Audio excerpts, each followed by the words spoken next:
Coloca aí o nosso momento surpresa, por favor. Eu uso muito esse trajeto para fugir do trânsito do Rio de Janeiro. Quem passa por aqui não faz ideia de que esse cenário fez parte dos primeiros contatos dos chineses no Brasil.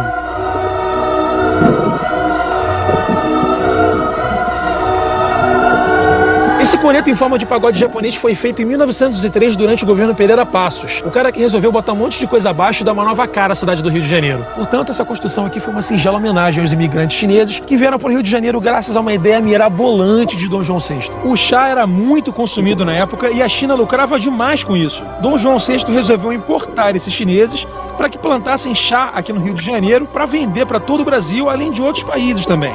Historiadores dizem que lá para 1810 chegaram aos portos do Rio de Janeiro entre 200 e 500 xing-lings. Olha, só uma maneira fofa de falar, tá? Pelo amor de Deus. Mas o plano de Dom João VI ia muito mais além. O cara queria importar mais de 1 milhão de chineses. Acontece que os planos de Dom João VI foram por água abaixo. As plantações de chá que tinham aqui no Jardim Botânico, na Ilha do Governador e na Fazenda Imperial de Santa Cruz simplesmente fracassaram. Parece que o povo não gostou nem um pouco do sabor do chá brasileiro, né? E não gostou mesmo.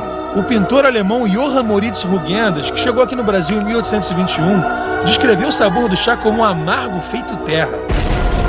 Nessa tela, o Rugendas mostra o trabalho dos chineses nas plantações do Jardim Botânico. Além do sabor, outros problemas ajudaram o projeto a naufragar. Historiadores dizem que os chineses que trouxeram para cá foram colocados em condições de trabalho de semi-escravidão. Tinha chinês que era maltratado, fugia de plantação e o maluco ia atrás.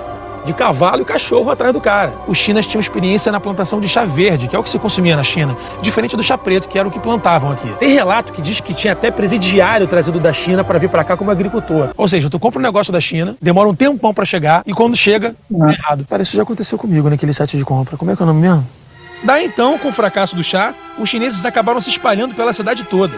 Teve China trabalhando em plantações, teve China vendedor de rua, teve China trabalhando até em casas de ópio. Muitos desses chineses vinham pra cá pra usar ópio. Os caras ficavam aqui sentados, só admirando a paisagem, doidões, com olhinho de chinês.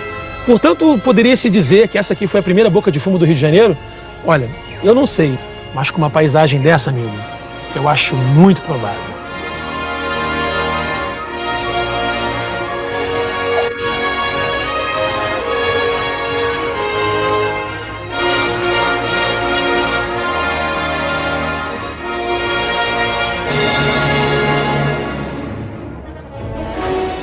Gostou do episódio? Então se inscreva nesse canal, deixe...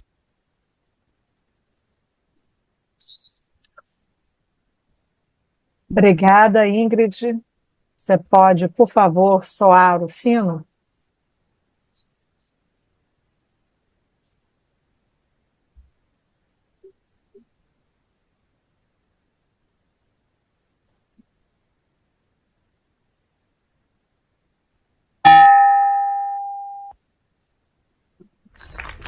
Uma saudação, por favor, ao pavilhão.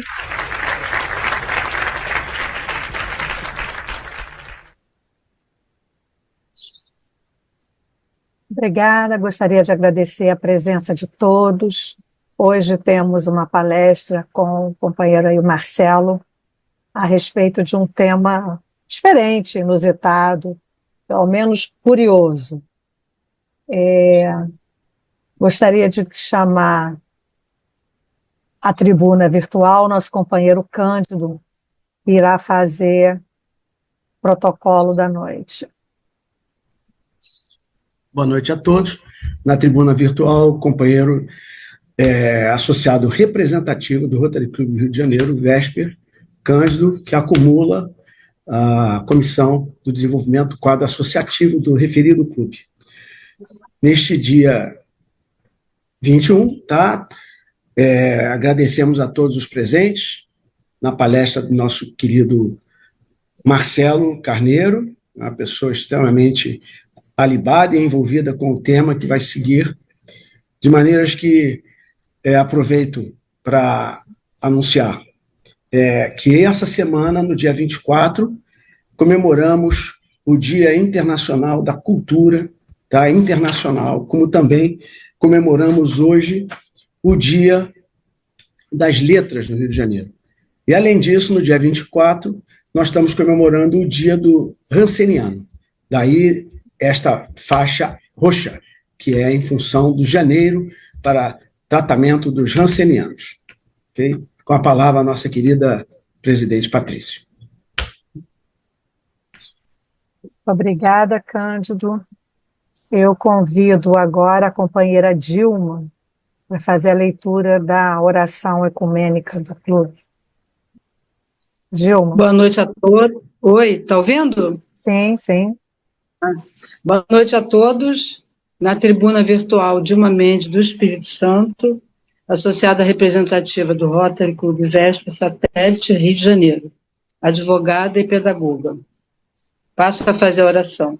Senhor, ensina-nos a dar sem olhar a quem, a semear o bem sem pensar nos resultados, a desculpar sem condições, a marchar para frente sem contar os obstáculos, a ver sem malícia, a escutar sem corromper os assuntos, a falar sem ferir, a compreender o próximo sem exigir entendimento, a respeitar os semelhantes sem reclamar consideração alguma, a dar o melhor de nós, além da execução do próprio dever, sem cobrar reconhecimento. Senhor, que todos nós, membros deste clube, sejamos pacientes para com as dificuldades alheias, assim como precisamos dos outros para com as nossas próprias dificuldades. Auxilia-nos, sobretudo, a reconhecer que a nossa felicidade mais alta é estar no servir sem olhar a quem, hoje, agora e sempre. Amém. Com a palavra, a nossa presidente Patrícia Magluta. Muito obrigada, Dilma. Patrícia, hoje é Dia Internacional da Religião também, viu? Tá, um bom motivo para a gente Acaba depois agradecer. da oração, aí eu só falei por causa acabou de fazer a coisa para lembrar que hoje é o Dia Internacional da Religião. Então, vou aproveitar e vou agradecer aos companheiros que, de ontem para hoje, quando chamados a cooperar com o bingo da Fundação Rotária, agradeço a todos aqueles que aceitaram emparcerar com esse projeto da Fundação Rotária, um bingo que vai se realizar no dia 25 de fevereiro. Eu estou com a cartela do bingo de todos aqueles que participaram, depois eu vou passar, para que no dia 25, às 5 horas da tarde, pela plataforma Zoom, né? Acredito que seja pela plataforma Zoom, né, Pedro? Vai ser pela plataforma Zoom? Sim, vai ser pela plataforma Zoom, só que é dia 22 de fevereiro, tá? Eu falei... 25. Ah, perdão, 22 de fevereiro. Isso. Então, aqueles companheiros Perfeito, que no dia não puderem estar para acompanhar o bingo, é só me avisar que a gente cuida da cartela dele para ele ganhando, ele ser agraciado. E aqueles companheiros do clube, amigos do clube, que porventura queiram participar também do bingo, tá? É só falar comigo que a gente providencia. O valor da cartela é de R$50, né, para a Fundação, vai direto para a Fundação Rotária, e são inúmeros prêmios, são vários prêmios, tá? Então, aqueles companheiros, aqueles que queiram participar, é só me avisar. Então, vamos passar agora a nossa palestra. Eu vou convidar o Cândido para fazer a apresentação do Marcelo. Ah, peraí, só um minutinho. Antes... Na próxima terça-feira, dia 28, nós faremos uma reunião presencial, tá? Será lá no Germânia, às 7 horas da noite. É um companheirismo para nós nos encontrarmos. Quem quiser vir está mais do que convidado, será muito bem-vindo, tá bom? No próximo dia 28 de fevereiro, no Clube Germânia. 7 horas da noite, tá bom? Então, agora eu passo a palavra ao companheiro Cândido, que eu não sei onde ele está, eu não estou vendo. Ei. Tá aí, Cândido, para fazer a apresentação do nosso palestrante. Variando a noite de hoje, Inicialmente, gostaria de agradecer a todas as autoridades rotárias presentes, o governador Pedro Durão, o governador Cláudio Zinger, tá? Ao nosso governador assistente, companheiro Isoton, do Rotary Clube Sernambetiba, e presidentes presentes, que nos honram muito, demais amigos e companheiros do Rotary Clube Vesper. Hoje, antes de falar sobre o nosso palestrante, a Secretaria informa que vivemos hoje um dia especial, que é o alinhamento planetário entre os planetas Marte, Júpiter, Netuno, Vênus e Urano. É um alinhamento que ocorre de 466 anos, é raríssimo, e nessa madrugada todos poderão ver no céu com muita clareza esse alinhamento, sendo que o planeta mais brilhante é Vênus, tendo ao seu lado Urano, que vai estar ao lado de Vênus. Será visto depois do Sol, melhor de 22 às 3 horas da manhã. Hoje é o dia de Santo Inês, que sacrificou sua vida com 13 anos como mártir da fé cristã. Nasceu numa nobre família romana e, por defender a fé cristã, foi assassinada. Dia 21, hoje, é dia do profissional de letras. Como nossa Patrícia falou, estamos em curso com esse bingo e temos a nossa companheira diva, que é a grande rainha que faz com que esse tipo de trabalho fortaleça as colunas da Fundação Rotária. Parabéns, companheira Diva Esteves. Tá? O nosso palestrante, conforme vocês sabem, ele é um grande entusiasta em pesquisa de arqueologia e como professor de teologia e de hebraico básico, especializado em estudar povos da antiguidade e suas místicas. Pertence ao Gorge, Grande Oriente do Rio de Janeiro, sendo delegado do grão-mestrado do Gorge, na área de Leopoldina, num total de 25 lojas sob sua jurisdição. É delegado litúrgico do rito brasileiro para o estado do Rio de Janeiro. O Rotary é presidido por Stephanie Urquick, do Rotary Club McMurray, do distrito 4440, na Pensilvânia. Temos como diretor internacional Luiz Vasconcelos, do Rotary Clube Fortaleza Lagadiço, distrito 4490, Fortaleza, Ceará. E a nossa governadora distrital, Alcione Maria, do Rotary Clube Pindamonhangaba, do distrito 4571, e nossa poderosa presidente Patrícia Magluta, sempre à frente de trabalhos maravilhosos, levantando o Vesper e suas bandeiras. Hoje tivemos a visita da governadora Alcione Maria no Rotary Clube Nova Iguaçu Leste, por volta das 12h30. No Rotary Clube Tijuca, às 20 horas, teremos concomitante a palestra de Matilde Carone Sblat Conte, presidente da Elos Club International. A defesa da língua portuguesa é o tema, e as academias de letras, o Elos Club e o Cenáculo Fluminense, considerando hoje o Dia Internacional das Letras. No Rotary Club Barra da Tijuca, às 20 horas, teremos uma dinâmica interna, que o Vesper já fez algumas vezes, com novos associados do tipo Quem Sou Eu? E fica aqui o convite para aumentar a nossa família rotária. Mesmo não tendo tempo ou proximidade, ou possibilidade de estar com frequência, nos fortaleça com sua energia, tá? E bons fluidos. O Vesper está sempre na vanguarda de bons trabalhos humanitários, sempre na luta. Tá? Convido, então, a nossa presidente Patrícia Magluta a convidar Marcelo à tribuna virtual. Com a palavra, presidente Patrícia Magluta. Obrigada, companheiro Cândido. Eu só preciso fazer uma correção, porque a visita oficial da governadora Alcione ao Nova Iguaçu Leste será amanhã, e não hoje. Tá? Então, caso alguém se interesse em ir, vamos disponibilizar lá no grupo o convite para as pessoas saberem o endereço correto. Obrigado, presidente. Marcelo, fique à vontade. O Rotary Club está aberto à sua apresentação. São 8 horas e 15 minutos. Eu gostaria de anunciar a todos que mantenham o seu telefone em vibracall.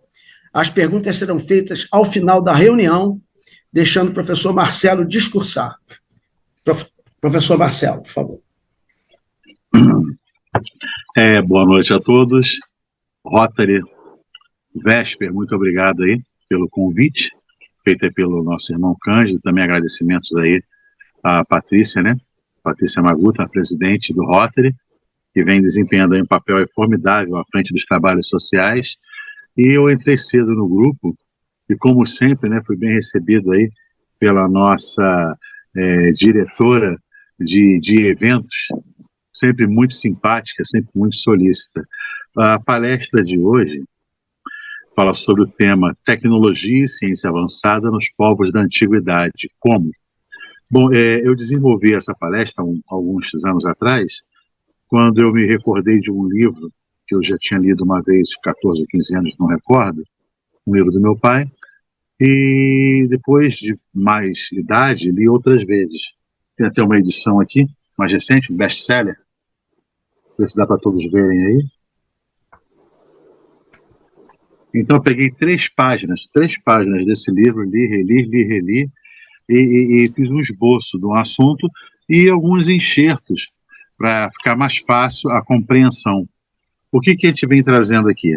A gente vem trazendo uma ideia de que tudo isso que a gente pensa, o que a gente foi formado, tanto na base da escola, na base acadêmica, na base religiosa, na base de família, na base filosófica, houveram alguns equívocos, né, na nossa criação, e ficamos à parte de algumas coisas que são muito claras quando começamos a refletir sobre os assuntos. Eu vou começar com o tema, eu ia pedir para vocês prestassem muita atenção nessa leitura, porque é um tema denso, e eu vou procurar trabalhar com o fundo, né, o pano de fundo da cultura média de cada um, ou seja, eu vou procurar entrar dentro desse pano de fundo para a gente tentar desenvolver esse assunto. Então, prestar atenção na leitura, porque algumas palavras são um pouco mais difíceis, alguns termos a gente vai tentar ajustar, tá bom? Vamos começar então. Eu acho que tem algum telefone ligado, o microfone ligado. Bom, tecnologia e ciência avançada nos povos da antiguidade. Como? Muitos hoje acham impossível isso, né? Que a gente tem um tal do celular que parece que resolve tudo, mas como conseguiram fazer tantas coisas no passado? Como conseguiram ter tanta inteligência se a história diz que nessa determinada época éramos caçadores-coletores, completamente ignorantes e analfabetos? O que será que eu vou trazer hoje? Vamos lá. Bem, podemos notar que na mitologia dos esquimós se afirma que as primeiras tribos haviam sido levadas para o norte por deuses de asas de bronze. Já os pele vermelhas, mais antigos, têm notícias de um pássaro trovão, que lhes trouxe o fogo e os frutos. Vários ensinamentos e conhecimentos, aí, técnicas de plantio, como arar o solo, forja e outras coisas mais. E isso também está escrito no Popol Vuh. Aí você vai perguntar, Marcelo, o que é Popol Vuh? O Popol Vuh fala sobre a lenda dos deuses e é um livro. Popol Vuh, né? Popol, pop, comunidade ou conselho, e Vuh, livro, ou seja, livro do conselho, livro da comunidade. É como se fosse, para esses povos, é como se fosse, para o povo maia, é como se fosse o Quebra-Negaste para o povo africano, ou seja, o livro sagrado da África, Quebra-Negaste, e para os maias seria o Popol Vuh. Bom, já na lenda maia, o Popol Vuh nos relata que os deuses conheciam todas as coisas, tipo o universo, os 4 pontos cardeais e até a face redonda da Terra. Aí, sobre a face redonda da Terra, a gente tem algo interessante a dizer, que a Bíblia, em 740 a.C., escrita pelo profeta Isaías, ou por alguém, né, denominado por ele, no livro de Isaías 40:22, ele fala que há um, falando sobre o Criador, sobre o Eterno, há um que mora sobre o círculo da Terra, sobre a circunferência da Terra. Isso foi escrito há 2.765 anos atrás. Na Bíblia já se sabia que a Terra era redonda, e foi ser descoberta há pouco tempo aí, né? Na era medieval foi se constatar, muita gente morreu por fazer essa afirmação, mas no Popol Vuh e nos livros antigos, de civilizações antigas, já se sabia que o planeta era redondo. Por que os esquimós falam em sua cultura sobre os pássaros metálicos? O que será que eles viram? Por que os índios pele vermelha se referem aos pássaros de trovão ou que fazem barulho como o trovão? Como e de onde os antepassados dos maias poderiam saber que a Terra é redonda? Como isso? Né? Anterior até à própria Bíblia, de repente. Os maias eram inteligentes e possuíam uma cultura elevadíssima. Legaram-nos não somente um fabuloso calendário, mas deixaram-nos como herança também muitas fórmulas matemáticas, computações incríveis. Olha o termo, computações. Por exemplo, eles sabiam que o ano em Vênus, ou seja, o ano do planeta Vênus, que vai estar hoje, né, na conjunção planetária, era de 584 dias. Eles sabiam isso com exatidão. E avaliavam a duração do ano terrestre, isso tudo por observação, tá? Em 365 dias, 24 minutos e 20 segundos. Eles tinham essa conta. Bom, o cálculo exato, né, pelo relógio atômico, hoje em dia, o cálculo exato seria 365, 24 e 22. Eles erraram por 2 décimos. Você vê que isso é espantoso. Acho que tem um microfone ligado aí. Os maias deixaram muitos cálculos que avançavam a 64 milhões à frente. 64 milhões de anos à frente. É um troço inimaginável para nós que não duramos nem 90, 80, em muitos dos casos. Então, 64 milhões de anos à frente. Por que fariam cálculos assim? Se eram caçadores-coletores, se eram analfabetos, se não tinham escrita, se eram atrasados? Por que fariam cálculos dessa magnitude? A coisa piora. Porém, há inscrições que ocupam de tabelas que provavelmente atinjam a 400 milhões de anos. Como eles teriam essas tabelas para alcançar 400 milhões de anos? Qual era a perspectiva deles em querer saber 400 milhões de anos à frente da própria época? Eu não sei nem o meu dia de amanhã. Então, qual era a pretensão dos maias em estudar esse tipo de matemática tão profundamente? A famosa equação de Vênus poderia muito plausivelmente ter sido calculada por um cérebro eletrônico ou algo similar. O difícil aí, evidentemente, é acreditar que foi uma fórmula feita por um povo que era semi-selvagem e analfabeto. A fórmula de Vênus, que foi desenvolvida pelos maias, parte do seguinte pressuposto. Ele tem o Tzolk'in, que eu vou explicar. O que é o Tzolk'in? O Tzolk'in é um período de tempo de 260 dias no ano terrestre, que é de 365 dias. E o de Vênus, 584 dias. Então eles pegam o Tzolk'in, que é uma forma de contar o tempo dos maias, com o ano terrestre e com o ano de Vênus. Eles fazem esse cálculo matemático. Vou explicar. Nesses números se oculta uma possibilidade divisória assombrosa, chega a ser assustador, pois 365 pode ser dividido 73 vezes e por 584, 8 vezes. Aí eu pergunto como eles sabiam disso, usando por base uma tabela ou uma unidade de medida de tempo, chamada Tzolk'in, de 260 dias. Como eles poderiam fazer os cálculos dos dias da Terra, do dia de Vênus, e como eles poderiam ter esse entendimento? Vamos mais à frente. Agora eu vou citar a fórmula, como ela é inscrita em pedras, né? E como ela foi talhada pelos maias. A fórmula incrível apresenta-se assim: Lua é igual a 20 vezes 13 vezes 2 vezes 73, que é igual, aí vem o Tzolk'in, né? 260 vezes 2 vezes 73, que dá 37.960 dias. Fixem essa data. Estou falando da Lua. 37.960 dias. Ainda sobre essa fórmula, eles falam agora do Sol, que é 8 vezes 13 vezes 2 vezes 73, que é igual a 104 vezes 5 vezes 73, que dá exatos 37.960 dias. Vamos passar para Vênus, por isso que o nome é fórmula de Vênus.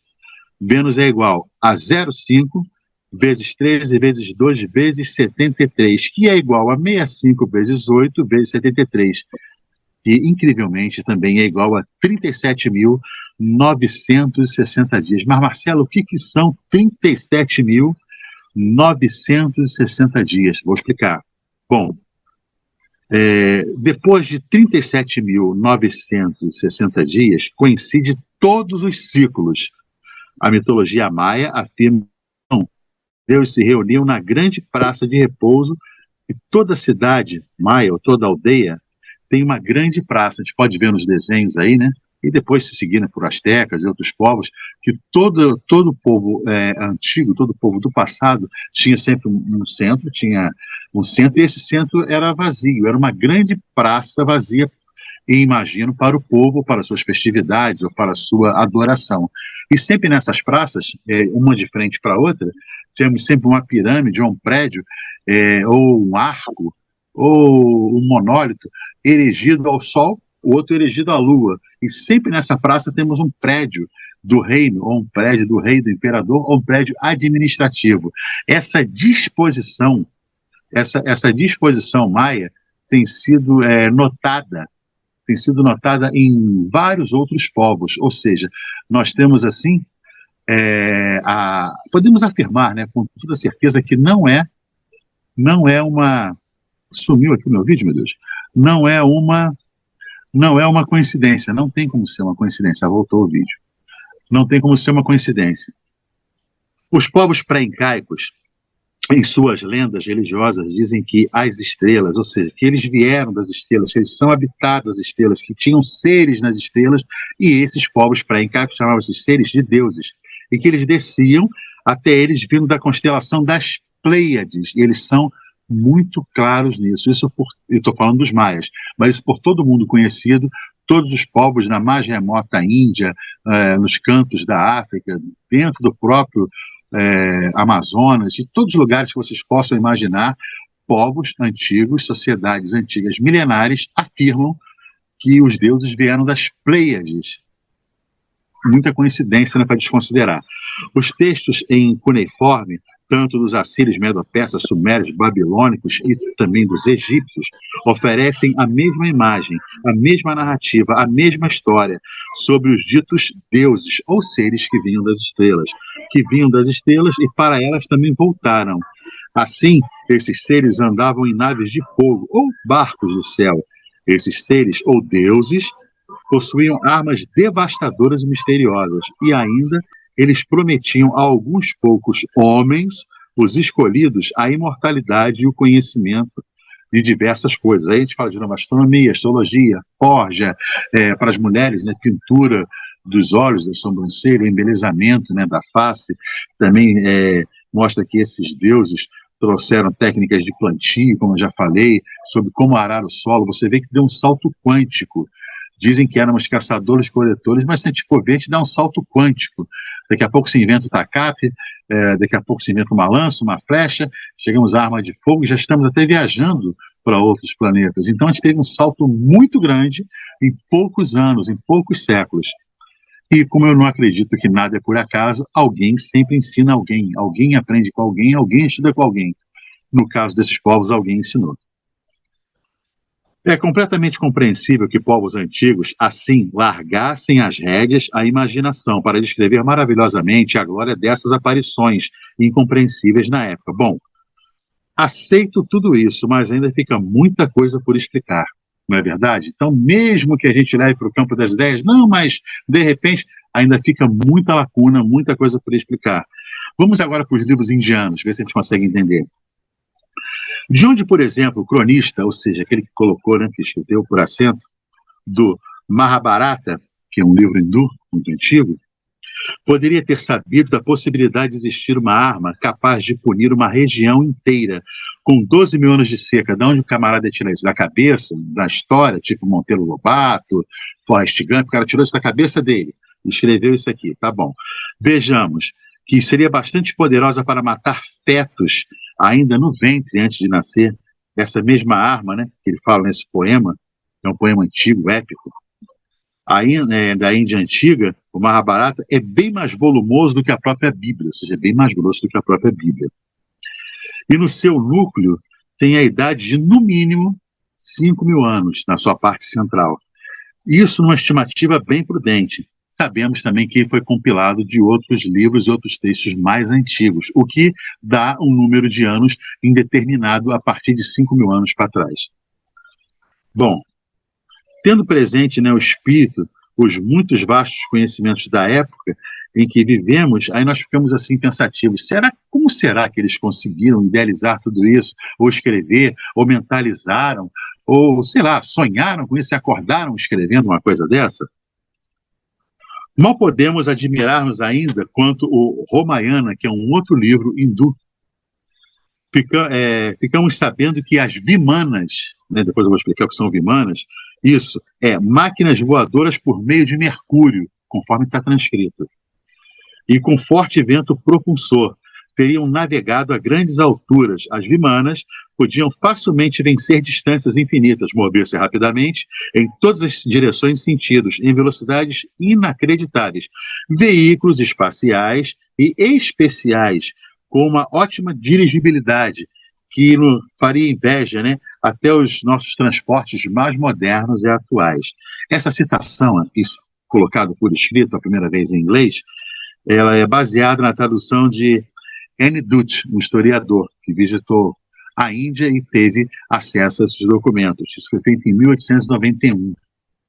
Então ainda era anterior às chamadas fake news de hoje. Os vimanas eram veículos voadores usados para transportar as criaturas ou entidades divinas, os seres que vinham, desciam, vinham das estrelas, e também chamados de deuses, né? Ou pela incompreensão das pessoas que tiveram o avistamento, ou por sei lá o quê, mas chamavam-se também de deuses esses seres. Bom, por ordem de Raman, que era um deus ou semideus e também conhecido como um líder religioso, um imperador, aí varia muito, né, de tópico para tópico. Então diz que Raman, por ordem dele, o carro maravilhoso subiu um enorme estrondo, ou seja, a carruagem que ele estava, o barco, o navio, subiu um enorme estrondo para uma montanha de nuvens. Quando vemos um lançamento de um foguete no Cabo Canaveral, na Flórida, temos um estampido, né, uma explosão muito grande, sobe rapidamente e no chão, aquela fumaça toda parece uma densa nuvem. Então a pessoa que viu determinada aparição relatou dessa forma. E é dessa forma que vemos hoje Elon Musk botando foguete para cima e para baixo. Não é isso? É bem desse estilo aqui. Mas a pessoa ia inventar isso? Será que a pessoa ia inventar uma história dessa tão absurda se não tivesse visto alguma coisa que fizesse algum sentido para ela? Bom, não querendo passar por cima do fato de que, novamente, um cronista não só alude a um objeto voador, mas também ele menciona um possante estrondo e um enorme barulho, então esse já é outro texto do Mahabharata. Será que é chute da cabeça da pessoa? Então Bhima, outro deus, ou outro semideus, voou com sua vimana num raio imenso, que tinha o clarão do sol, e cujo ruído era como o trovejar de um temporal, na visão de quem estava vendo essa aparição ou esse acontecimento na época. Isso foi transcrito para o inglês por Sir Roy, também um pesquisador, em 1889.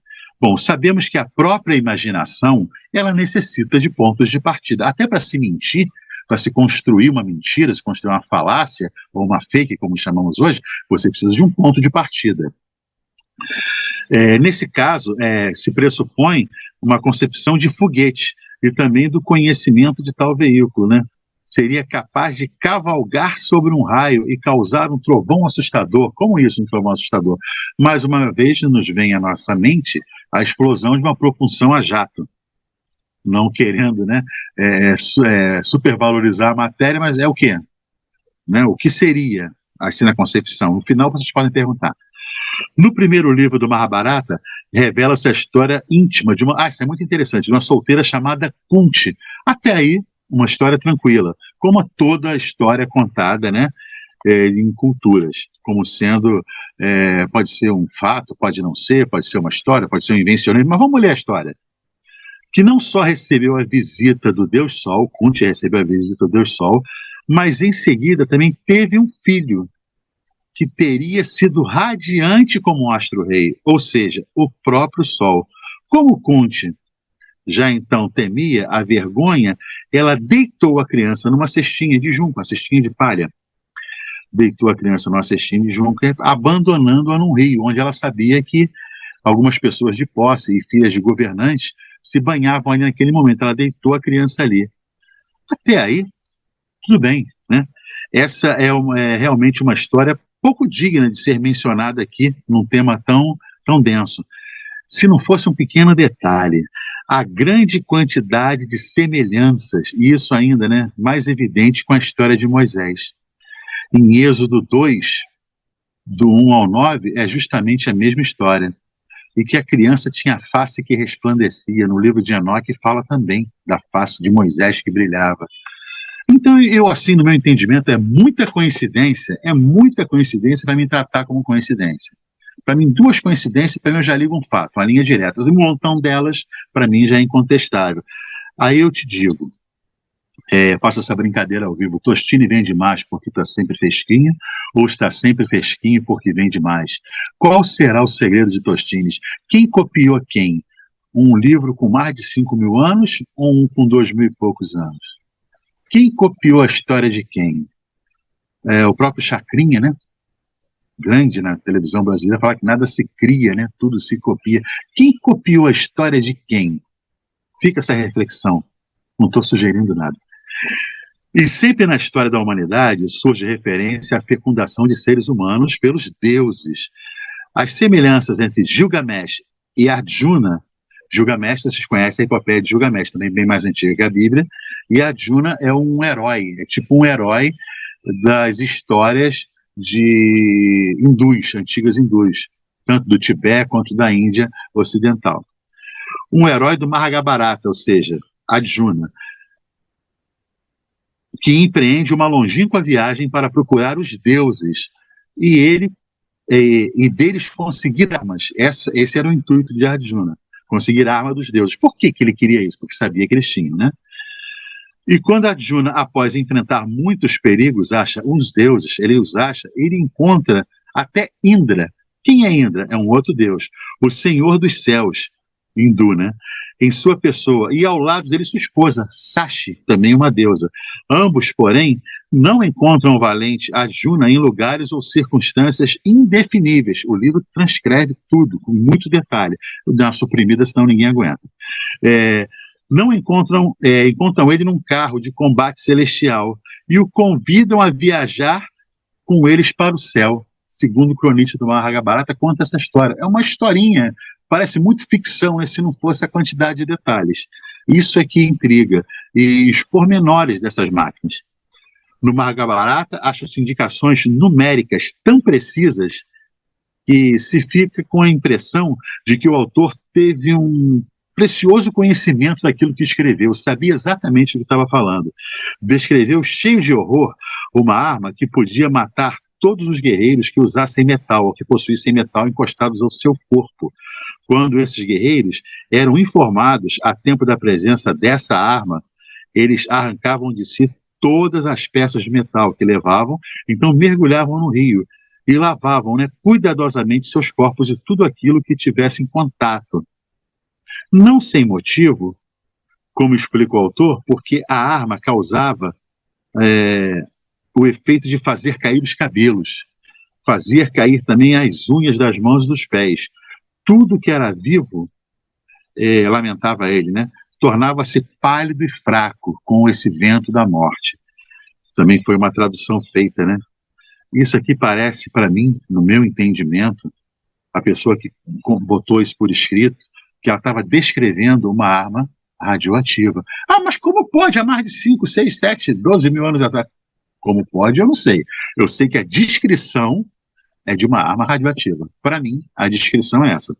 Agora, cada um é livre de fazer o seu entendimento. Continuemos nos livros sagrados hindus. No 8º livro, encontramos, de novo, Indra, em seu radiante carro celestial. Pois bem, entre todos os homens, escolheu-a Indistira. Os nomes são um pouco complicados. Quem era Indistira? O único que, em seu invólucro mortal, pele e osso, né, é capaz de entrar no céu também. Aqui não se pode deixar de notar um paralelo com os relatos de Enoque e Elias. Se vocês lerem os relatos de Enoque e Elias e procurarem no Mahabharata, no 8º livro, a história que Indra e de Indiastira, vocês vão ver esse paralelo muito parecido. As histórias são muito parecidas. Só que, de novo, o livro hindu é muito mais antigo do que a Bíblia. Gênesis 5:24, 2 Reis 2:11, Gênesis 5:23, Malaquias 4, 5 e 6, Apocalipse, ou Revelação, como queiram chamar, 11:3, e o próprio Salmos, né? Temos o Apocalipse é 11:3 ao 12, os Salmos 18:30. No mesmo livro se diz assim que Gurkha, o que é Gurkha? Gurkha é um imperador, Gurkha é um guerreiro, um sábio, também já achei como uma terra, uma localidade. Então pode ser todas essas coisas, tá? E eu não sei do que se refere o livro, mas diz aqui que Gurkha, aqui parece que é uma pessoa, de bordo de uma possante vimana, arremessou um único projétil. Olha a palavra, projétil. Foi assim que foi, né, tirado lá do texto original hindu e foi colocado em inglês. Projétil. Sobre a cidade tríplice. O que é a cidade tríplice? Eram 3 cidades próximas, muito densamente povoadas. O relato usa vocábulos como os termos na memória de relatos de várias pessoas, testemunhas, fazendo aqui uma similaridade, né, com aquele atol de Bikini, o que as pessoas viram no atol de Bikini, em 50 e pouco, não lembro mais, e com esse relato. Então, esses são relatos parecidos da explosão, da consequência dessa explosão. Então, parecia o quê? A primeira bomba de hidrogênio no atol de Bikini, né? Fumaça branca incandescente, aqui já é o texto, fumaça branca incandescente, o texto fala sobre Gurkha. Fumaça branca incandescente 10.000 vezes mais clara que o Sol, ter-se-ia levantado um brilho imenso, e assim reduzindo a cidade, ou as 3 cidades, a cinzas. Quando o Gurkha passou de novo com seu veículo, parecia um bloco radiante de antimônio, quando passou por cima do cronista que escreveu a história, da testemunha ocular, falou que parecia um bloco radiante de antimônio. E para os filósofos, que seja registrado que foi no Mahabharata que se disse que o tempo é a semente do universo. O que quer dizer isso, essa frase? O tempo é a semente do universo, que pode passar o tempo que for, que a semente que foi plantada lá atrás, um dia ela vai florescer, um dia, o entendimento disso é que um dia vamos chegar à realidade, colher os frutos da realidade. Então, eu botei aqui só para a gente ter uma ideia filosófica do que é. Vocês viram um bloco de antimônio radiante após uma explosão. Não me parece... Pode ser fantasioso? É, muito fantasioso, mas a gente vê isso hoje em dia, quando um caça moderno tem uma explosão muito grande, que ele passa por cima e ainda reflete um caça, um helicóptero, ainda pega algumas partículas, algumas moléculas dessa tal explosão, ele fica radiante na parte de baixo, fica refletindo. Então, sabe, não é tão assim ilusório, mas foi escrito há mais de 5.000 anos atrás, né? Então, 5.000 anos atrás não tinha jato. Ou tinha. Em comparação também com os livros tibetanos, que também é outra pancada, aqui eu vou me referir ao Tantijuna e o Kantijuna, que eles mencionam que haviam máquinas voadoras pré-históricas, aqui a história fica muito ruim, que chamam de pérolas do céu, tinha até esse nome, pérolas do céu. Ambos os livros acentuam expressamente que esse saber era secreto ao povo em comum e não destinado ao público. Porém, esse nome aqui que é meio estranho de falar, eu vou falar de um outro livro. Porém, no Samarangana Estrandara, eu já vi essa palestra 44 vezes, esse nome não sai de jeito nenhum. Há capítulos inteiros que são descritos como naves aéreas, cujas extremidades emanavam faiscando fogo e mercúrio. É muito detalhe, né? Naves aéreas emanavam das suas extremidades faiscando fogo e mercúrio. Como as pessoas podem não enxergar que era mercúrio? Deve ser pelo cheiro, né? A etimologia da palavra fogo, para tentar a gente poder entender, em escritos antigos, não deve ter necessariamente o sentido de fogo aceso, em total, né? Em total, nós não podemos notar ou constatar cerca de 40 espécies diferentes de fogo, que se relacionam, em sua maior parte, a fenômenos esotéricos, exotéricos, magnéticos, mágicos, místicos, frequenciais. Então, na grande maioria dos casos, a palavra fogo não se refere a fogo literal, escrita pelos povos antigos. Para nós é difícil acreditar que nos povos antigos soubessem que é possível obter-se energia de metais pesados e como se procede para assim conseguir. Por outro lado, não devemos tornar a história tão simples a ponto de rejeitar os velhos textos em sânscrito, como se fossem mitos. A multiplicidade dos pontos aqui citados, extraídos dos escritos antigos, faz com que a suspeita se torne certeza de que na antiguidade houve encontros com deuses voadores, ou seres voadores, ou adiantados tecnologicamente falando. Como agora vamos falar do descrédito, né? Como no velho método do infelizmente inventado, isso não existe. Isso são erros de tradução dos autores ou copistas. Poxa, erraram em muitos detalhes. Nesse ponto, já não podemos avançar mediante a um novo esquema de pensamento, já não podemos evoluir, já não aceita de cara, não quer aceitar de cara, fica difícil, não quer examinar, não quer refletir, não quer estudar, já fica difícil de continuar. Já para isso, que possamos abrir, né, que a gente possa avançar, as clareiras, né, no matagal do obscurantismo, onde se esconde, né, o nosso passado, o que nós temos que fazer? Como os fenômenos de tais naves espaciais ou alguma coisa que passou no céu e foi avistada, nos obscuros tempos até pré-históricos, essa aqui foi uma paulada, e sim, inexplicável, e também fica em aberto para a interpretação plausível, assim como o fenômeno das frequentes descritas armas pavorosas, as de destruição em massa, das quais os deuses se utilizavam ao menos uma vez nos textos do Mahabharata, obrigando-nos à meditação. Agora vamos ver o texto, né? Veja o texto abaixo. Eu vou citar a transcrição do texto em sânscrito, feito por Dona Parvina, né? Feito por R.C. Roy, em 1839. Olha o que ele escreveu, que ele transcreveu do original. Primeiro para o inglês, né? A gente traduziu para o português. Era como se estivessem sendo soltos os elementos. O sol girava em círculos, queimando pela incandescência da arma. O mundo cambaleava de febre. Elefantes, atormentados pelo calor, corriam loucos para cá e para lá, procurando proteção contra o terrível ataque.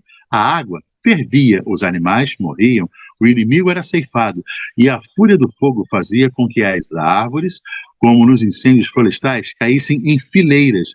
Os elefantes rugiam pavorosamente e caíam mortos no solo por toda a vasta área. Os cavalos, carros de combate, se queimavam e tudo parecia como depois de um incêndio. Milhares de carros foram destruídos. Depois de um incêndio profundo, desceu sobre o mar. Cadáveres tombados, ventos começavam a soprar e a terra clareou, oferecendo-se um quadro horripilante. Muitos mortos, haviam muitos sido mutilados pelo horroroso calor, não mais parecendo gente, deformados pelo calor. Nunca antes havíamos visto uma arma tão pavorosa e nunca antes havíamos ouvido falar de tal arma.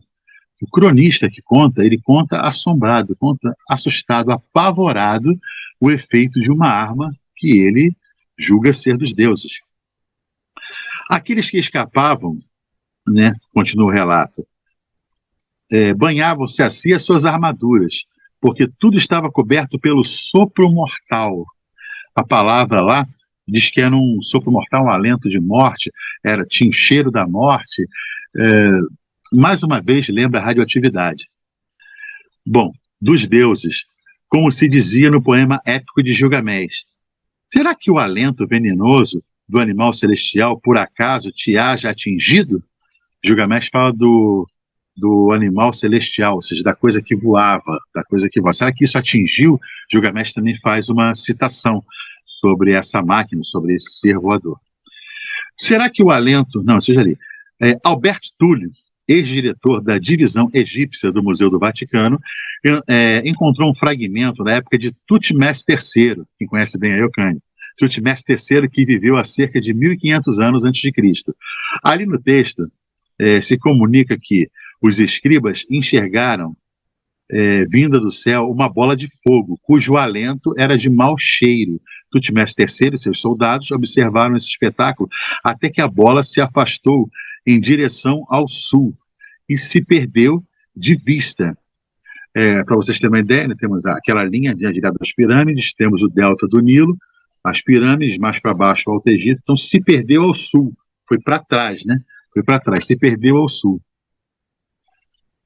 Bom, todos os textos citados são originários de milênios antes da nossa era. Pensem nisso. Notemos o seguinte: os autores desses diversos textos viviam em diferentes lugares, continentes e em culturas e religiões totalmente diferentes uns dos outros. Não se conheciam, não tinha comunicação, não tinha celular, ninguém se conhecia. Os mensageiros ainda não existiam. As viagens internacionais ainda não constavam na ordem do dia.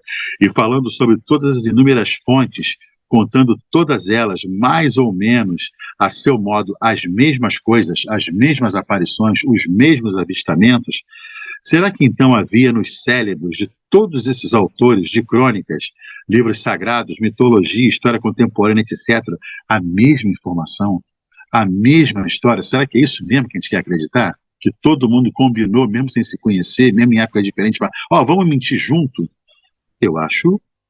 Isso eu acho ilusório.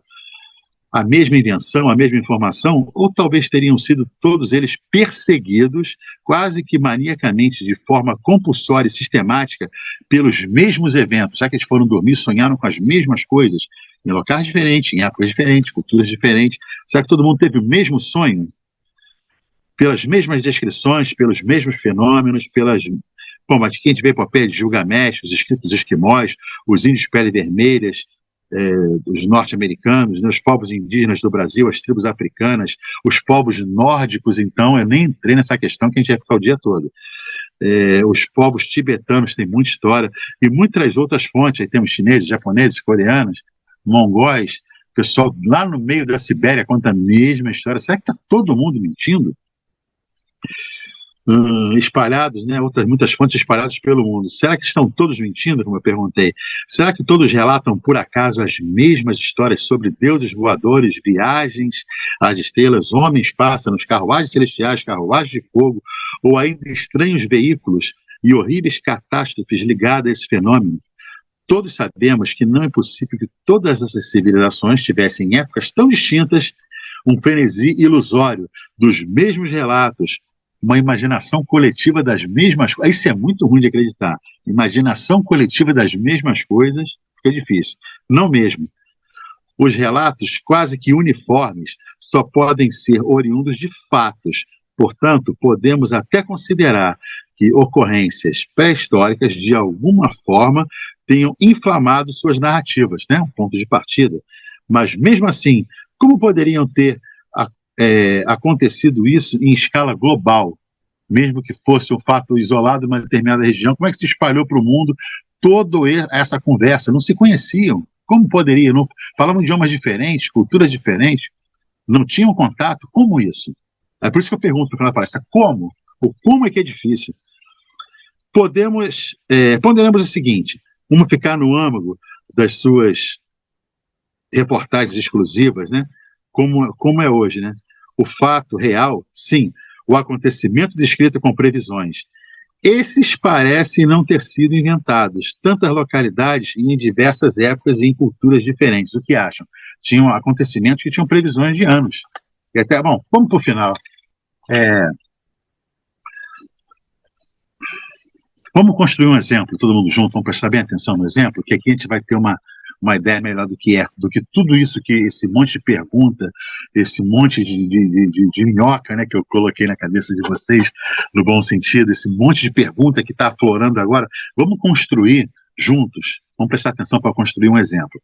Digamos que lá pelos idos dos anos 60, mais ou menos, só para ilustrar, por aí, em uma região remota de mata fechada no coração da África, desce e pousa pela primeira vez um helicóptero de época, tá? Aquele do tipo grandão, feioso, né? Bem barulhento, enorme, fazendo um estrondo danado. Bom, nenhum habitante local indígena jamais teria visto tal máquina ou aparição. O mesmo, com um enorme estrondo de seus motores, ele, enfim, aterriza. Agora, o tal helicóptero que pousou em uma cadeia, ou seja, em um local, numa clareira, né? Uma abertura, né? onde não tem as árvores, pousou, tipo assim um campo de futebol, para a gente poder ilustrar, uma clareira rodeada de árvores por densa vegetação, só para a gente poder entender. Vai aos poucos diminuindo a rotação de seus motores, com isso fazendo menos barulho.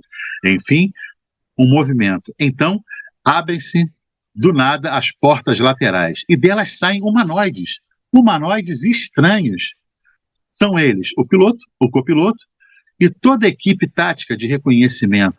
Porém, todos usam seus uniformes de campanha e acessórios, tipo capacetes, coletes, mochilas, luvas, botas, rádios, armamento e etc, etc. Todos eles caracterizados, todos cobertos com a sua roupa de campanha. Bom, até aí está todo mundo entendendo tudo. Agora vamos para a parte que eu vou cutucar vocês. Eles fazem um breve reconhecimento da área em torno do helicóptero, olha, coisa e tal, não vê nada de interessante, e agora que vai vir um exemplo. Do nada eles cismam de ir embora. Agora que vai entrar o exemplo. Os locais ditos selvagens, incautos, indoutos, comuns, chamem como assim achar melhor. De longe, a certa distância segura, escondem-se atrás da densa vegetação. Temerosos, né? Porque ali na mata fechada, ao redor da clareira, olham esses eventos assim, atenciosamente, assustados. Melhor dizendo, apavorados, estáticos e até inertes. Nesse momento passa muita coisa na cabeça desses selvagens que estão observando aquilo tudo. Então, não acreditam no que os seus olhos acabam de presenciar. As criaturas viajantes, vindas dos céus, de um pássaro de fogo, colibri alado, carruagem celestial, etc. Depois de alguns minutos, e sem prévio aviso, e por um motivo que os selvagens não conseguem explicar, os viajantes do pássaro de aço, os seres divinos, os deuses, vão embora. Então o helicóptero começa a aumentar o seu barulho, ou seja, o barulho dos motores, e lentamente começa a subir. Eleva-se, ganha altura, faz mais barulho e vai desaparecendo nos céus. Para os selvagens, uma experiência única e inacreditável. Agora somente o som pode ser ouvido, cada vez mais longe, cada vez mais distante, cada vez mais baixo, até não se ouvir e não se ver mais o helicóptero, que eles nem sabem o nome, não se ver mais nada. Tá legal? Não, não. Agora que começa o problema. Bom, agora que começa o verdadeiro problema, a confusão. Prestem atenção às perguntas. Como é que os selvagens vão contar sobre esse assombroso encontro com os seres dos céus? Os deuses? Como? Agora é que a porca torce o rabo, né? Ou seja, ferrou. Como falar isso para sua família, para os seus filhos, para os seus amigos? Como?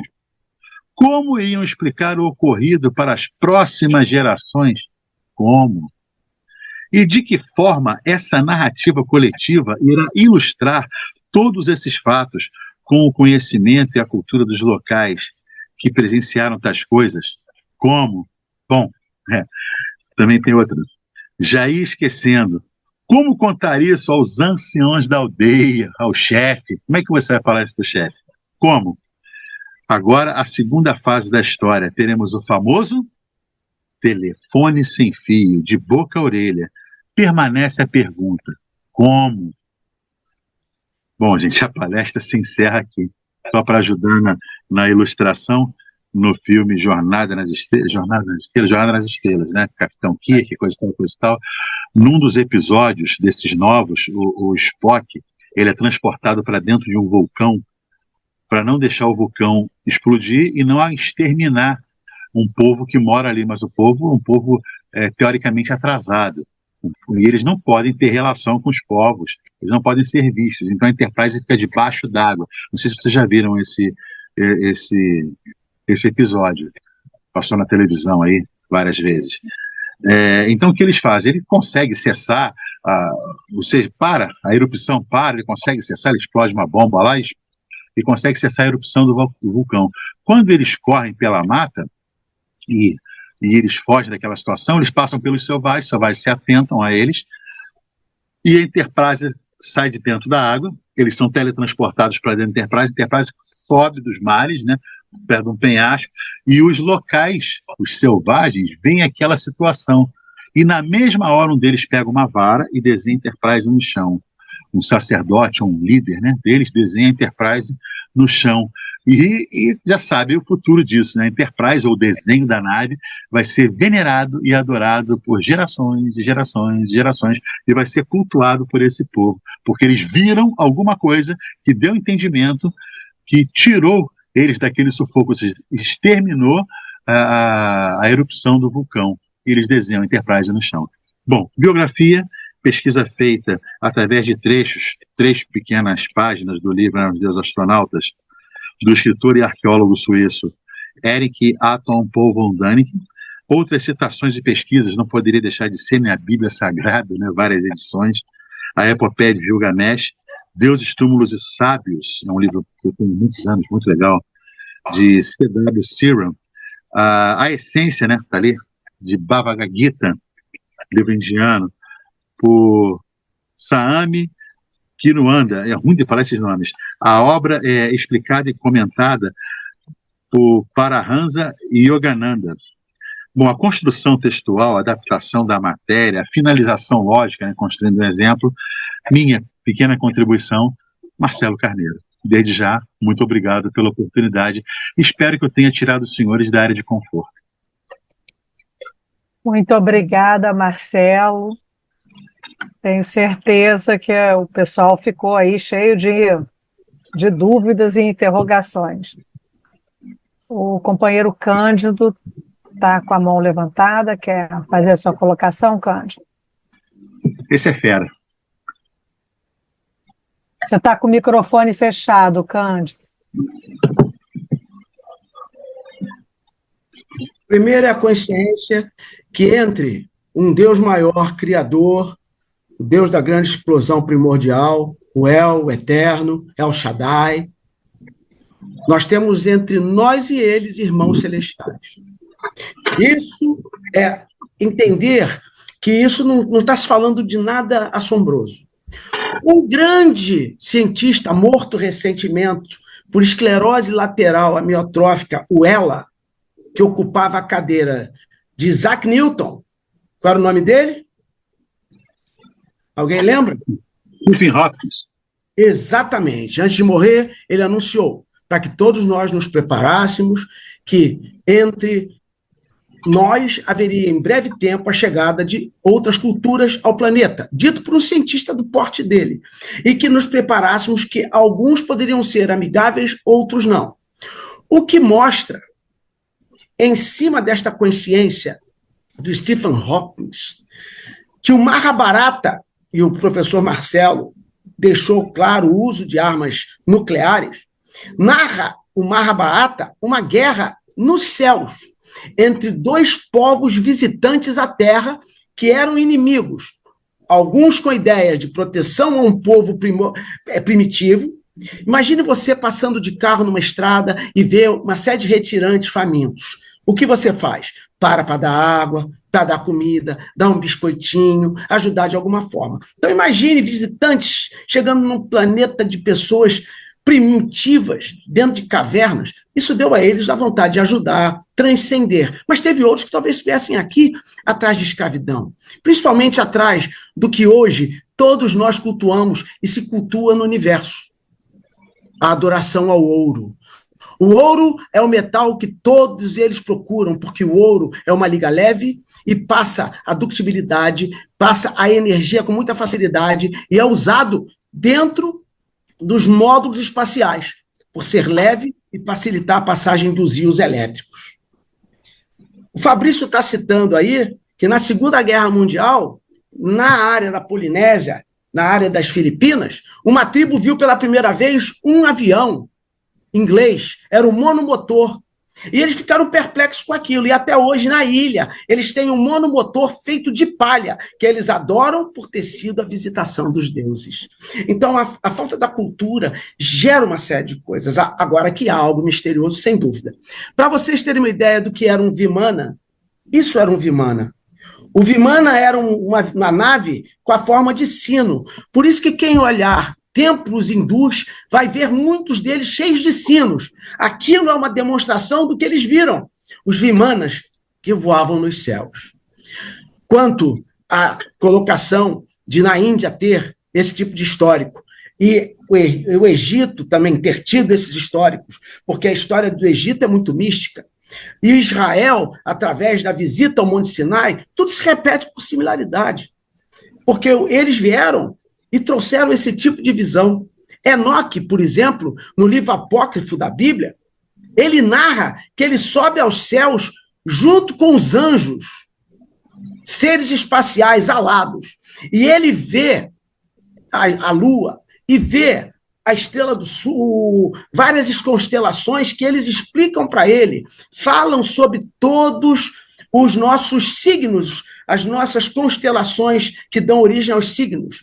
E interessante, quem for ler o nosso querido Enoque, vai ver que ele diz lá, quando ele voa, que ele conseguiu ver as carnes que correm e as águas vivas.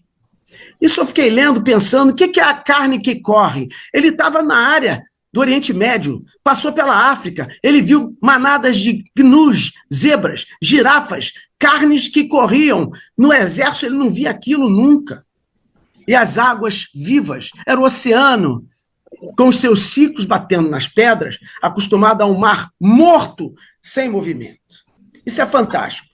Tão fantástico, para encerrar, que o alemão, Hitler, na Segunda Guerra, tentou reproduzir os Vimanas como uma arma de guerra fantástica, onde ele estudou a elevação dessas Vimanas pelo magnetismo. Só para acrescentar que eu sou apaixonado por isso. Beijo a todos. Muito obrigado. Marcelo, parabéns pelo trabalho e pela apresentação.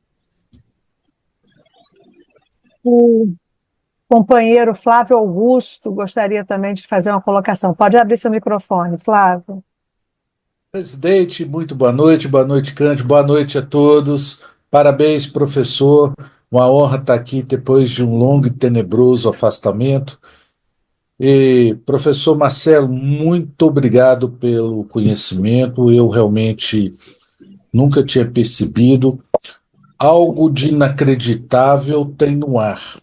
Eu falo isso por um fato que chamou atenção, pelo menos do Brasil, que foi aquele fato de Varginha.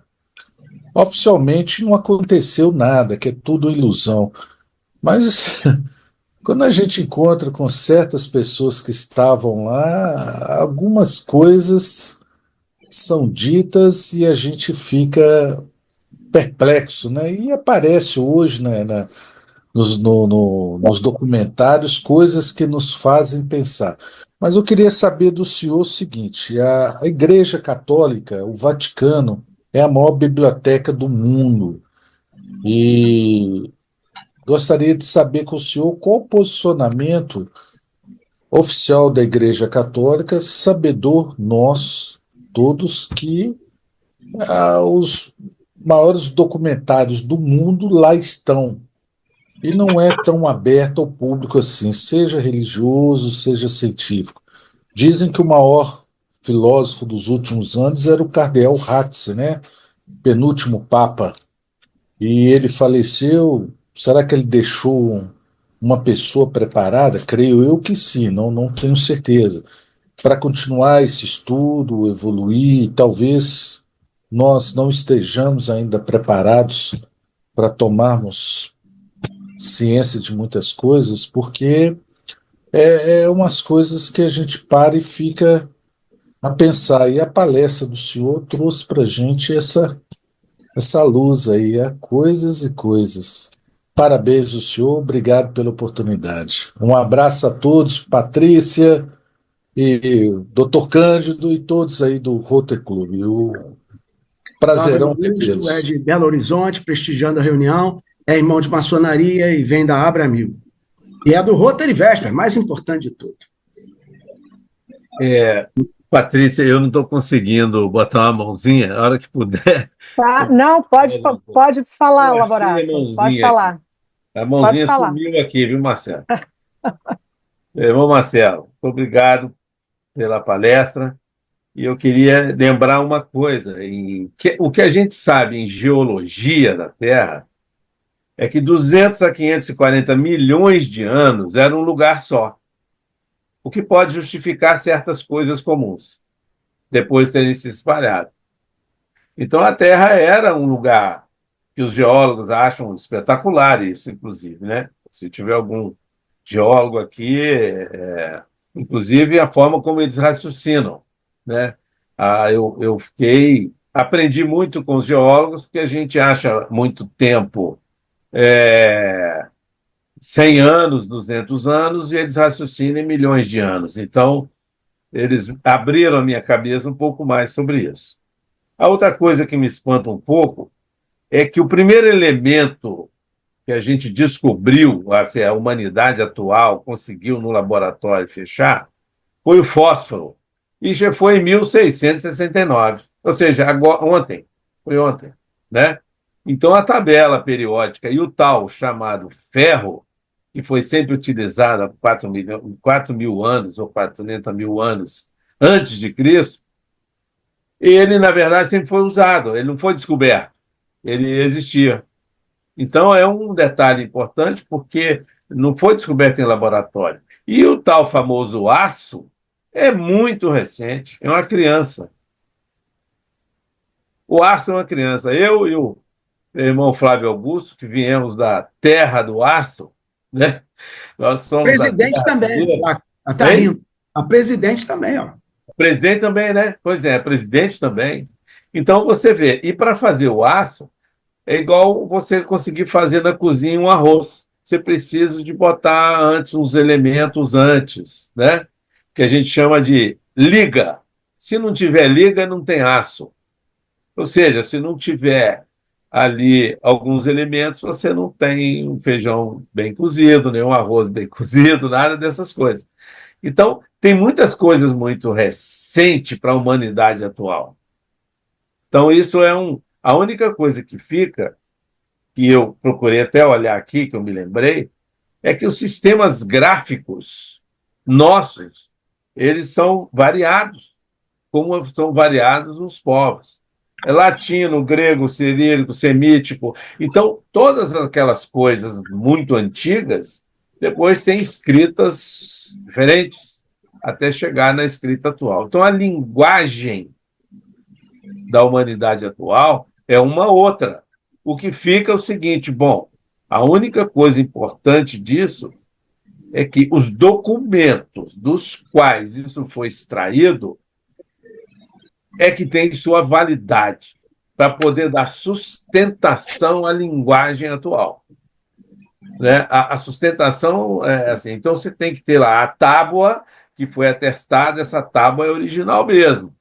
A linguagem cuneiforme, ela está lá, é essa mesma.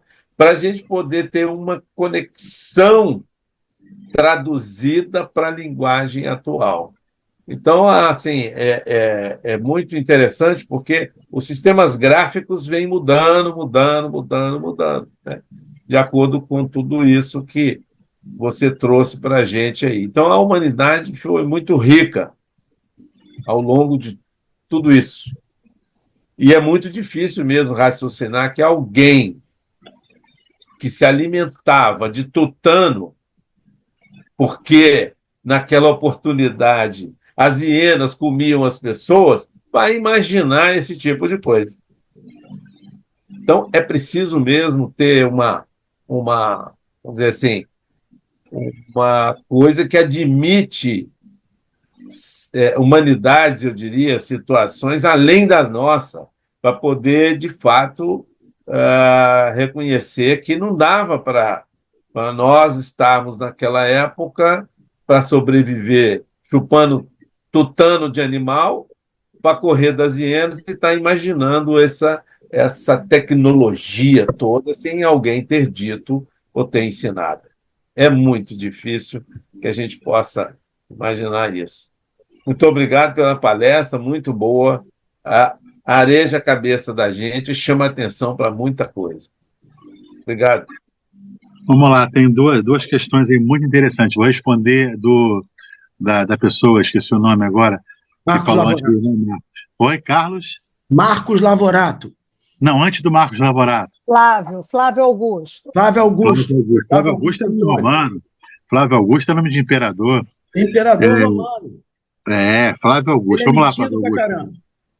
Não, mas ele fez uma colocação muito interessante. Ele falou sobre a Biblioteca do Vaticano. Eu já falei isso numa palestra minha que eu fiz, mas tinha muitos religiosos. Eu quase infartei a galera.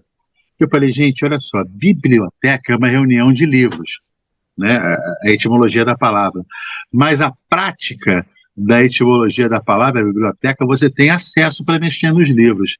Eu não posso, então, chamar a Biblioteca do Vaticano de biblioteca. Ninguém tem acesso para mexer nos livros. Por exemplo, Flávio, você mexe nos livros lá? Marcos, você mexe nos livros lá? Cândido, você tem acesso aos livros lá? Então, me desculpe, não é uma biblioteca, é um acervo restrito.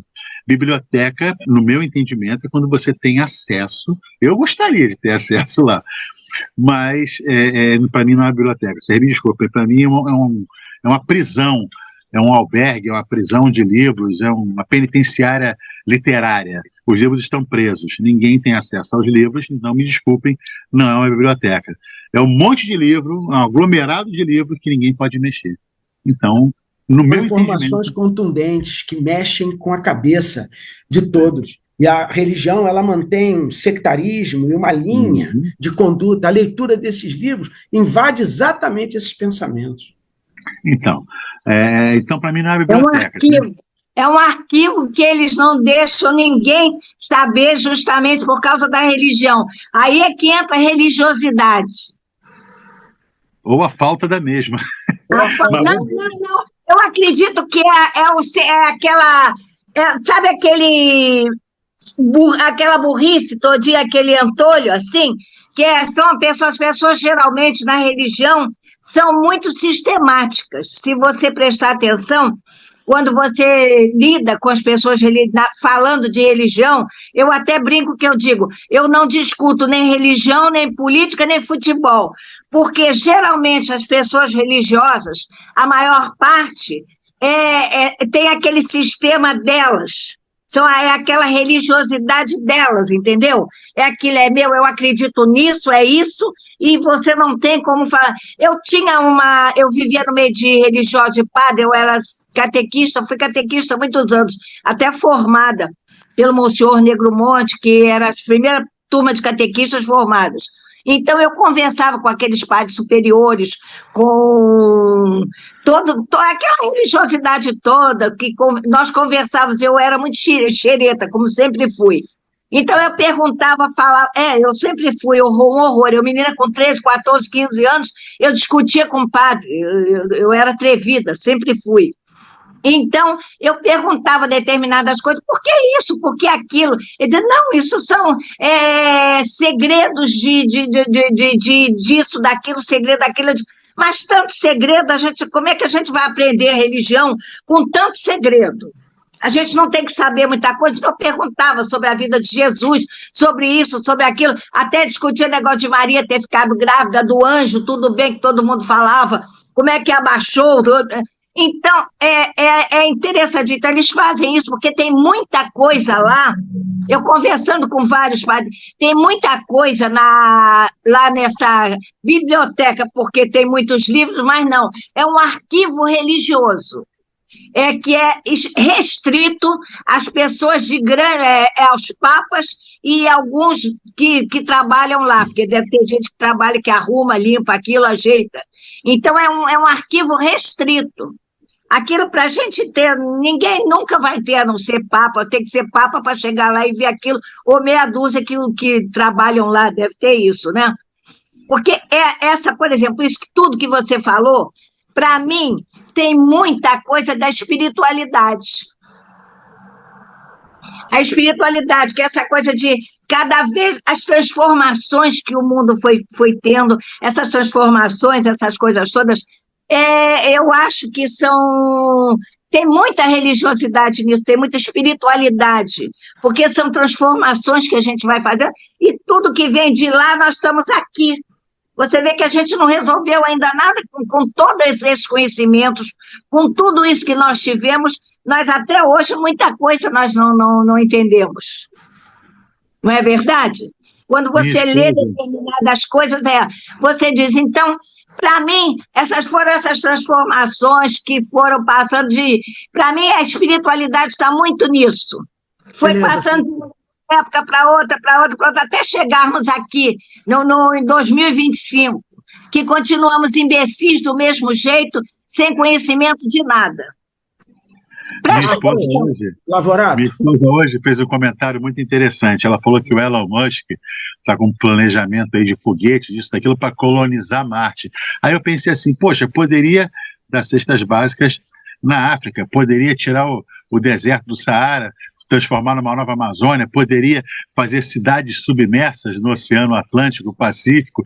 Tanta coisa para fazer aqui no planeta, né? Não, ele vai para Marte, Aqui mesmo, em Copacabana, as calçadas lotadas de mendigos, em vez de você pagar milhões para fulano, para Beltrano, arrumava uma fazendas assim para abrigar esses mendigos, para eles trabalharem, ensinar agricultura, ensinar uma porção de coisa, e pelo menos colocar essa gente no lugar.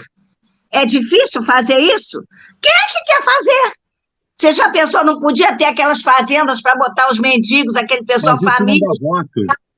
Isso não dá voto. O que dá voto é trazer artistas do estrangeiro para dar milhões para cantar meia hora mal e porcamente e ir embora. Com passarela exclusiva. E isso dá voto. Marcelo. Não desenvolvemos nada, gente. Olha que tanta coisa, tanto estudo, tanta coisa. Nós continuamos os imbecis eternos. É ad eterno. É o ouro, a ambição. É uma palavra imensa. É isso. Ambição. É você querer um poder, é querer dinheiro, é querer coisa. Acabou a fraternidade, acabou o companheirismo, acabou o amor. Amor agora é sexo. Acabou o amor. Amor é sexo. Se você não tiver sexo, já era. Então, isso é que nós temos que nos desenvolver, é isso. Que a gente tem que estudar, que a gente tem que saber o amor ao próximo. Está aí a Bíblia. Deus acima de tudo. Amor a Deus sobre todas as coisas e ao próximo como a ti mesmo. O dia que você cumprir esse mandamento, vai ser um mundo maravilhoso, gente. Não precisa de ir para lá, para aqui, para acolá. É amor ao próximo. O dia que você trabalhar para ajudar o teu próximo, o mundo vai ser a coisa mais maravilhosa do mundo. Marcelo e Lavorato, eu queria fazer uma consideração rapidinho, até pelo que o Lavorato falou. Nós estamos encerrando a reunião, estamos próximos ao encerramento, mas é só para aquecer. Hoje a reunião está extremamente científica, e a nossa história regida fala a favor de um tempo de 6 a 7 mil anos de vida retrógrada.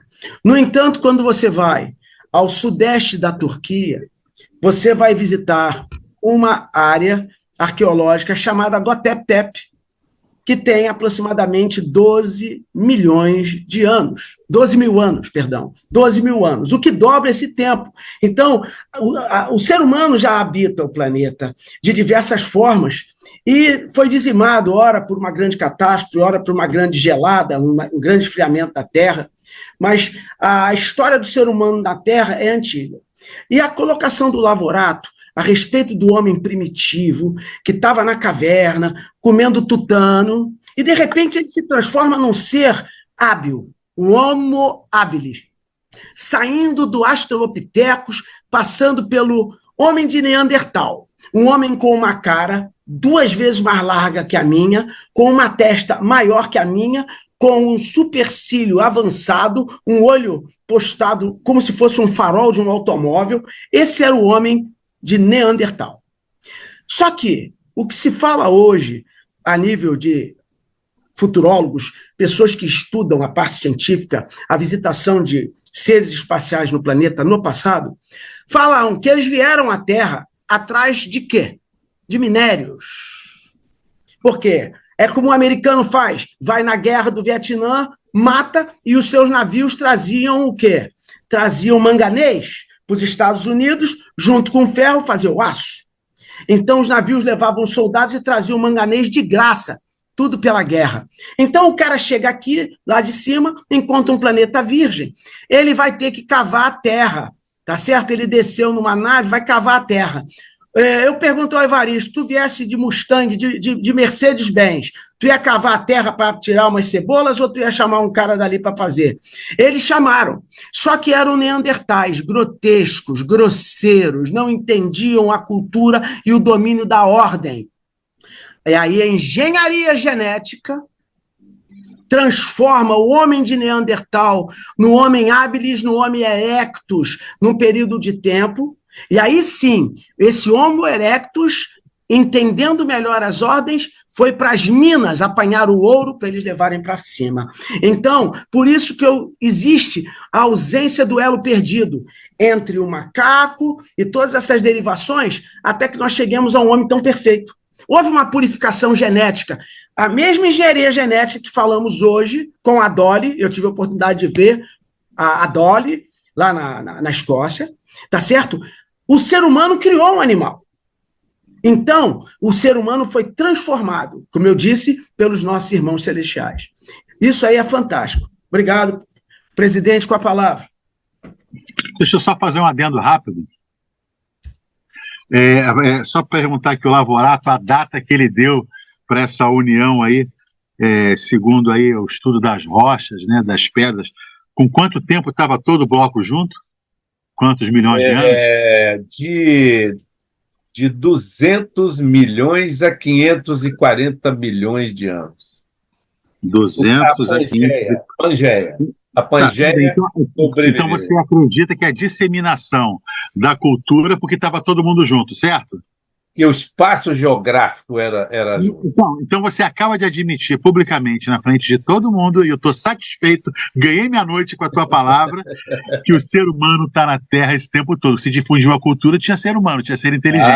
Com certeza. 240 eu não sei se eles estavam aí, mas eu sei que a Pangeia... Eu não sei se eles estavam aí. Eu não sei se o ser humano estava aí.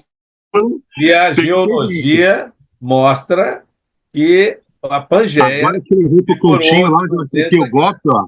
Agora eu te peguei. Sei. Não, eu não sei. O ser humano não sei. Você sabe. Estou contigo.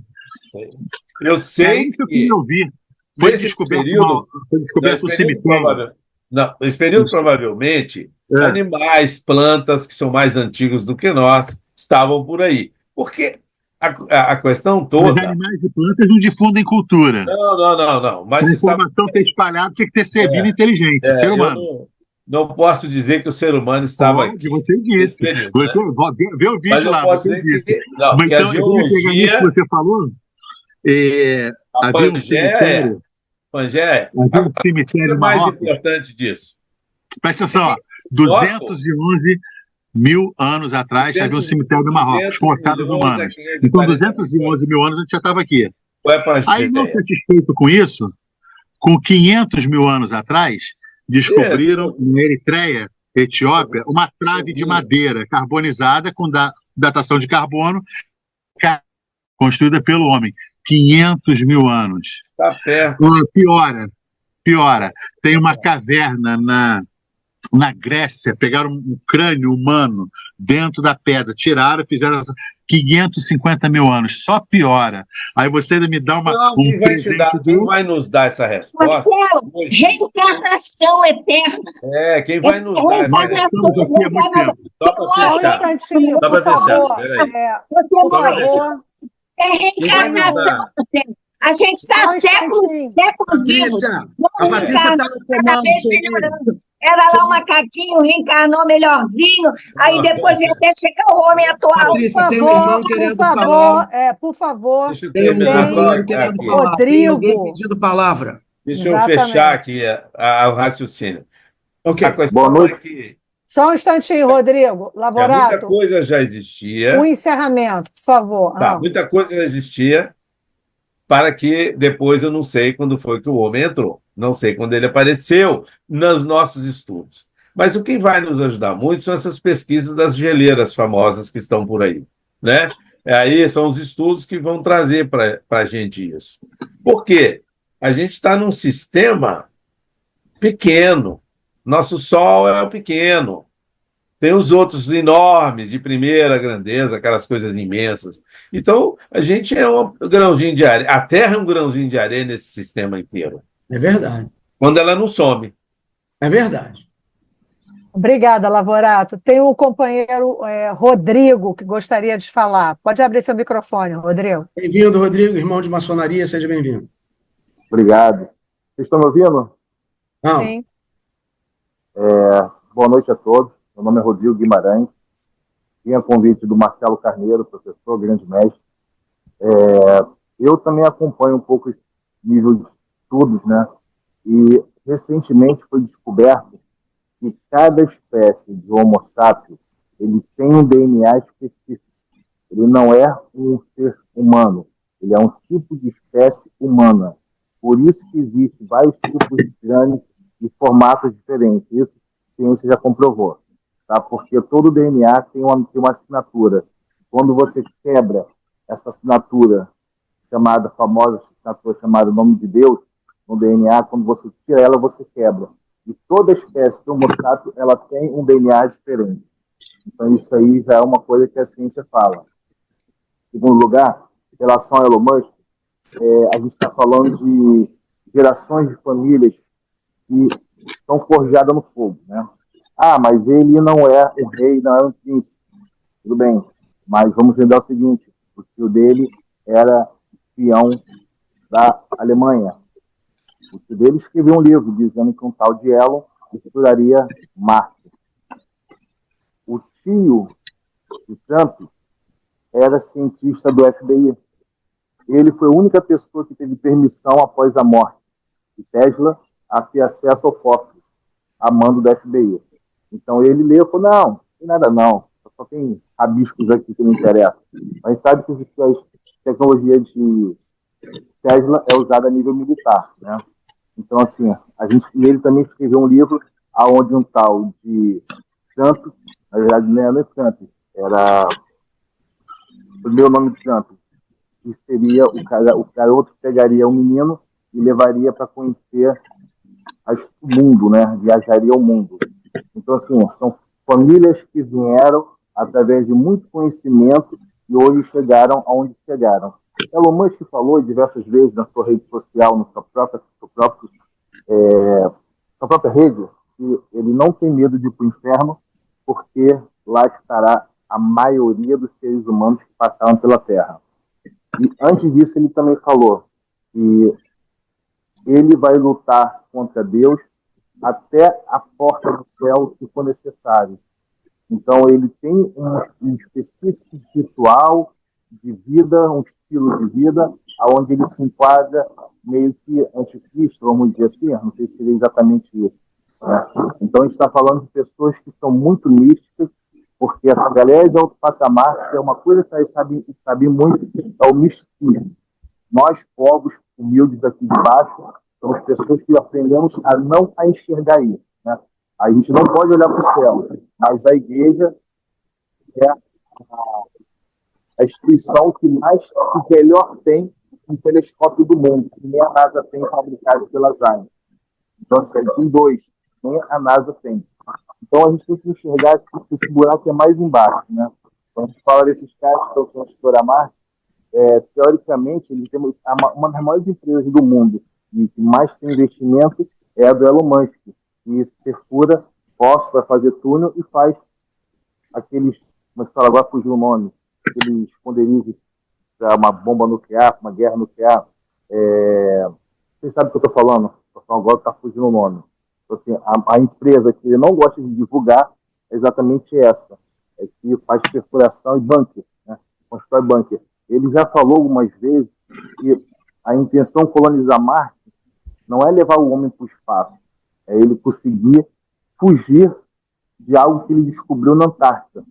Isso significa que não existe história na Antártida anti-brasileira, no contexto dele, que ele conseguiu, o pouco que ele pôde falar.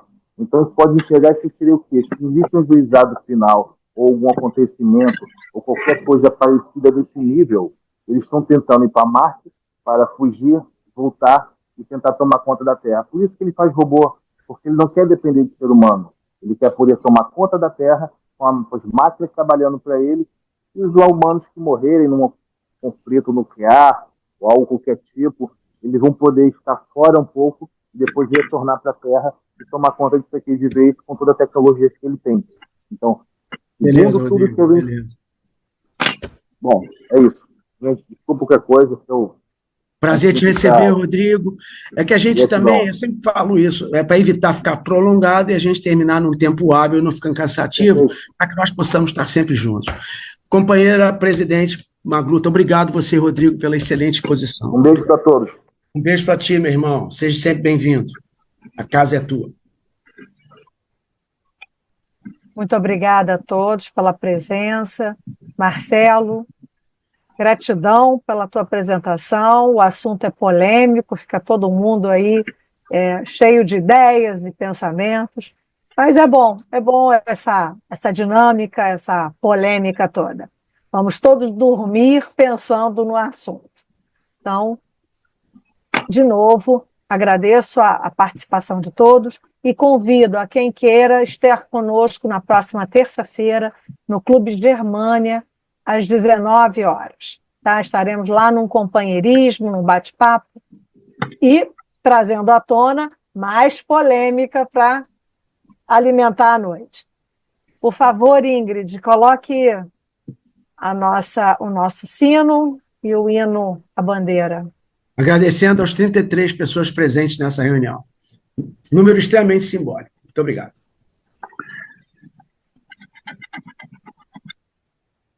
Salve, lindo pendão da esperança, salve, símbolo augusto da paz, tua nobre presença, lembrança, a grandeza da pátria nos traz. Recebe o afeto que se encerra em nosso peito juvenil, querido símbolo da terra, da amada terra do Brasil.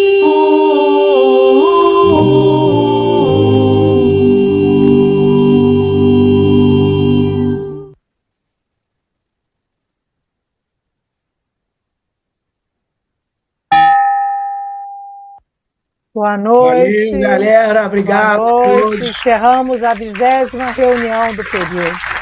Marcelo, obrigado a todos os irmãos presentes, todos aqueles amigos que vieram prestigiar. Uma noite incrível para todos vocês. Um abraço, gente. Boa noite. Boa noite. Vamos noite a todos. Vamos para Marte. Boa noite a todos. Vamos pro Tá bom demais. Linda reunião. Pela bela reunião. Durão, obrigado por você ter vindo, Durão. Espero que tenha gostado. Obrigado a você.